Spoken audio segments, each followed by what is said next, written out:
Hi, this is Lakshmi. Welcome to Sitare TV. Good afternoon. We are here at the Global Digital Forum at the Santa Clara Convention Center. And we have here with us the convener of this conference, Mr. Preet Banerjee, the CTO of ANSYS. Welcome, Mr. Banerjee. Thank you, Lakshmi. How has your experience been convening such a conference? It must have been a lot of stress, a lot of rewards. It's been very, very exciting. I have, over my career, have attended many, many conferences around the world. I've given keynote talks at many IoT conferences, AI conferences, and so on. The vision was to bring together people from 4 horizontal technologies: IoT, AI, machine learning, cloud, and cybersecurity, but applying these technologies on 8 verticals such as healthcare, financial services, and so on. And the idea was not to just talk about technology for the sake of technology, but how the technologies apply to different markets. So creating this program has been, this kind of a conference has not been done before, but it was a really challenging thing, very exciting. We worked on this for more than 2 years. So this is a culmination of the collective work of a lot of people, the organizing committee, the program committee, the speakers, and so on. We have an outstanding set of speakers in this panel, in this conference. Everybody has said, wow, this is the highest quality. I've been attending the sessions, really high quality. So I feel very excited to be able to have put together the first conference of this type, and looking forward to many, many more in the future. And I have with me Ed Liangosari. Hello. He is the managing director of Accenture.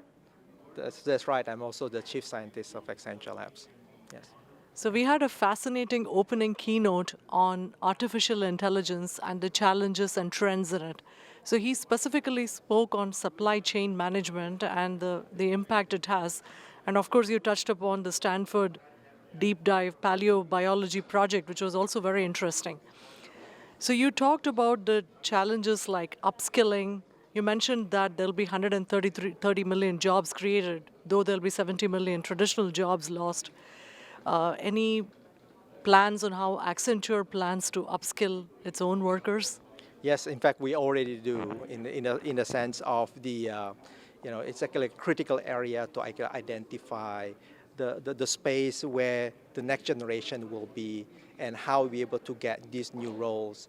One of the things that actually we do is, in fact, work with many of our clients to figure out, what are the space that will be actually automated and actually sort of take care of their employees as well as part of the retraining program, so that it's not about the job loss, but it's actually an uplift overall. The quality of the works actually will be better because they no longer do a lot of clerical work, but more around getting more intellectually challenging work that will help them to be much more marketable as well.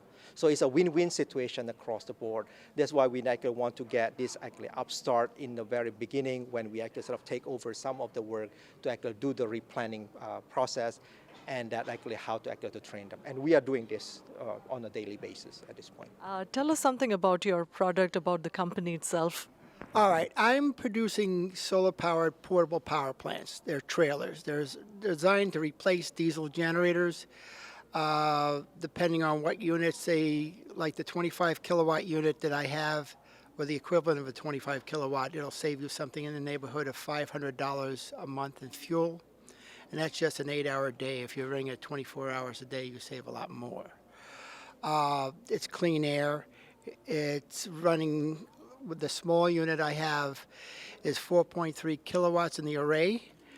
It's 100 kilowatts in the inverters and 16 kilowatts, it's 16 kilowatts in the inverters and 100 kilowatts in lithium-ion batteries. The unit weighs somewhere around 3,500 pounds. Compared to anybody else who's built anything like this is probably the most powerful and most lightest units ever that I know of currently on the market. This unit folds up and it's easily transportable. It can be picked up by a helicopter. It can be put in a 20-foot storage container and shipped off anywhere in the world. It could be hooked up as not only as power, but as distillation for desalinization for water. You could use this for many different things. Whatever you use electricity for, you can use this to do the same thing. We have with us here Mr. Arun Bhattacharya from Adobe, who was on the panel for AI and autonomy. Welcome to Sitare TV, Mr. Bhattacharya. Thank you very much, Lakshmi. So, could you tell the viewers here, especially those who are not very technical, about how this AI is going to have an impact on autonomy in their lives? Absolutely. So we had a very good panel discussion today with some luminaries, some very seasoned and intellectual folks from the likes of Google and Amazon, a robotics company from San Diego. And we talked about the impact of AI and where it's going and all about the machine learning models and things like that and how it's going to have an impact on the overall, day-to-day lives as we come to know of it. Like we see today, Waymo is a part of Google and, you see these self-driving cars roaming around, all the while in Mountain View and Palo Alto and so on and so forth. So there was a good discussion on how some of the data that is created, the trillions and trillions of data that is created from these cars and the sensors, on the amount of intelligence that is built into these cars, into driving some sort of autonomous vehicles, which is a direct extension of actually AI that brings in context into the notion of regular driving, right? Which probably can, lead to benefits such as safety, depending on how much data you're collecting and so on and so forth. Because as we all know, human beings, when we get tired and things like that, we are all prone to errors. So we talked about that. We talked about the notion of autonomous vehicles and autonomous mobile, vehicles in which, you can actually apply robots and apply AI into contextual activities that robots can perform hand to hand with human beings for better outcomes. A data scientist, Mr. Daniel Blackburn of Globant. Welcome, Daniel, to Sitare TV. Hi, thanks for having me.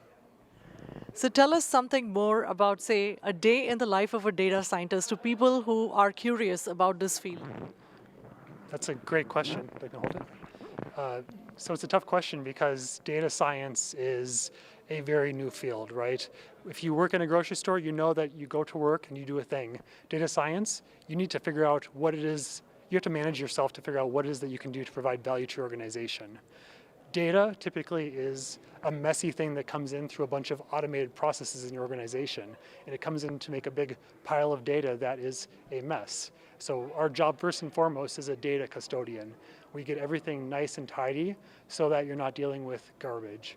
But ultimately that data by itself is not valuable, so we have to extract insights, as we say. So make sense of this data. How do people click through websites? How do people in the case of what I talked about, agriculture, how do you take data of farm sensors as you're planting seeds and ultimately as you're collecting crops and use that to inform how to grow crops next year?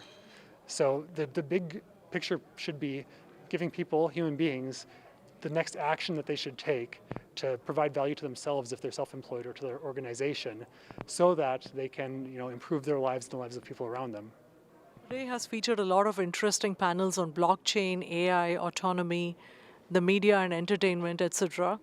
And the organizer of this conference is Iconix.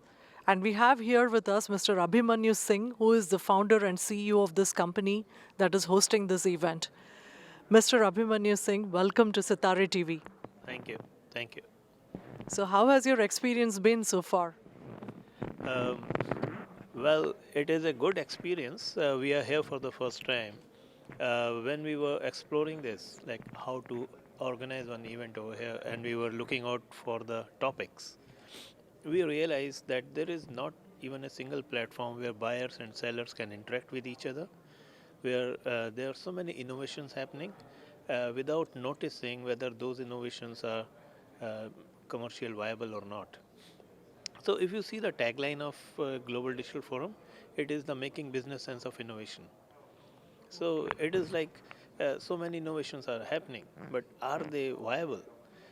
Just to give you an example, when we were studying our management, So there was a case study. There's a file cover, and the person made that was for $30, and generally it was just for $1. It was 30 times costlier. He said, you keep the paper into that file cover, the paper will never get destroyed. He even showed everybody that even if you throw it from the 10th floor and the car goes off the file cover, the papers are safe. So such a good invention. But everybody thought, who is going to throw the file cover from the 10th floor? Right. Innovation wise, it is very nice. But if those kind of innovations are required or not, if you go to the rooms today and you hear what kind of innovations are coming and the way people are asking questions, they are so relevant over here. It is very, very good interaction. Though gathering is small, I agree, many people are complaining. And this is our first time, so we cannot help much. But the kind of interaction people are having, they were not expecting this much. Generally, people listen and then they go. Smaller groups, they talk to each other a lot. That's happening. We are here with Mr. Khande Rao Kant from Amazon.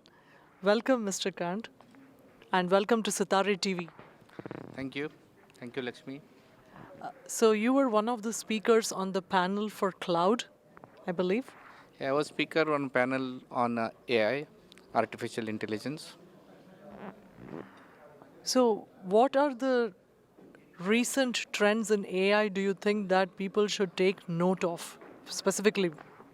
So mostly we discussed about the deep learning, but much more broader thing that how deep learning models get implemented in the robotics and how they are different in a driverless cars. That's one part of it, and then we discuss a lot about the whole autonomous AI, how the AI itself can be autonomous and how it can be useful into the enterprise market.